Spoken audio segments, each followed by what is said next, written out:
Kumusta mga project? Welcome at welcome back sa channel na to. Kung bago ka lang dito, huwag mo kalimutan mag-like, subscribe, hit mo na rin yung notification bell para sa mas marami pang projects. So okay, today pupunta ako ng Batangas, no? Pero bago yun, gusto ko lang itong i-test. Car phone holder siya, no? Nabili ko sa Lazada. Mura lang naman, mga 340 lang yung binayaran ko. Since babiyahe tayo, gusto ko siyang subukan sa sakyan, no? Ayan. So, sa natin.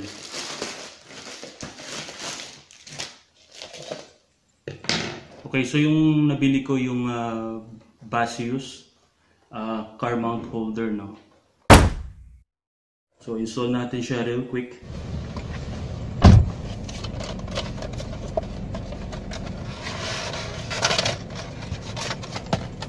So syempre yung pinili natin yung red para mag-match.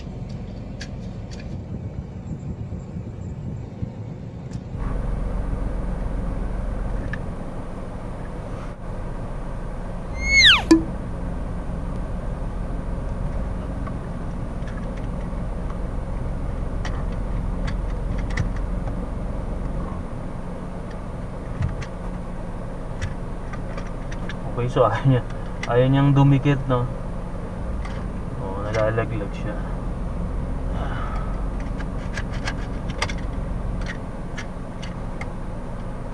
Ganun pa rin eh.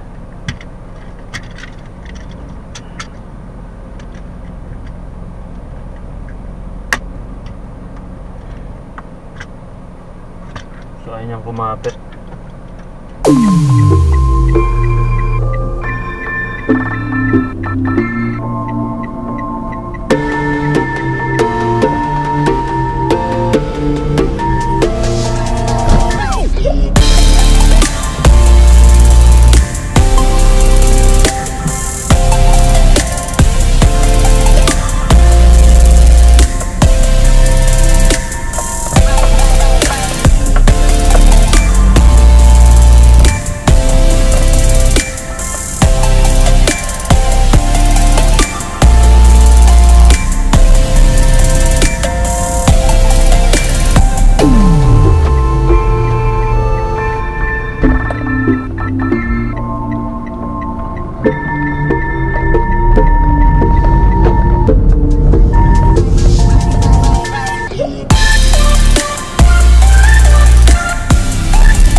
Gas muna tayo. Mahal lang gas ngayon eh. Thank you. So ayan, finally na ilagay na natin. Hindi na siya natatanggal. Ayan. Hopefully may matibay siya. Okay, so nailagay na natin yung car mount holder, no? Habang bumabiyahe tayo hindi malaglag.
Okay mga project, so dito na tayo sa Lipa.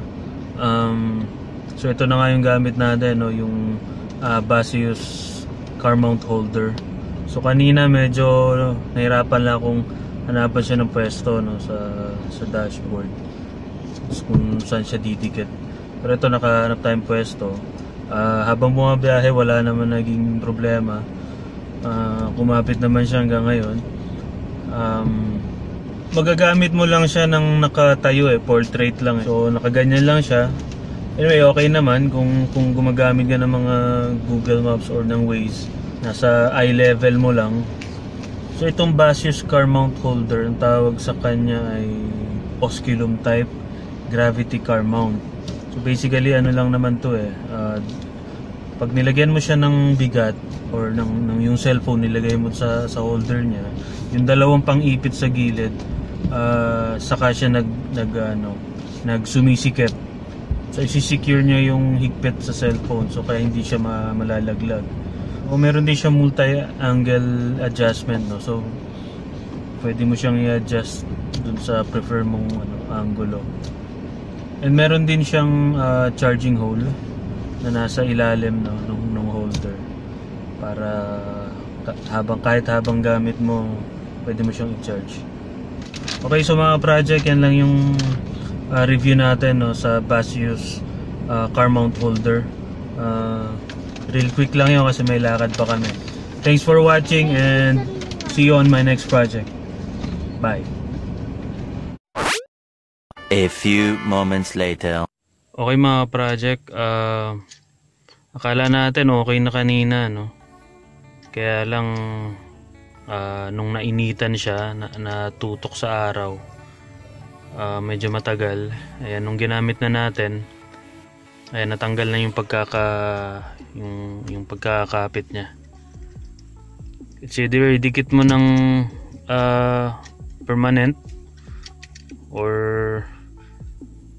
huwag ka magpark sa mainit, no, or nainitan ng araw, no. So medyo na-expect tayo na matibay, no, yung kapit. Anyway, mura lang din naman siya, so siguro i-fix na lang natin yung pagkakabit. Gamitan natin ng yung matibay na glue para mag-fix siya dyan.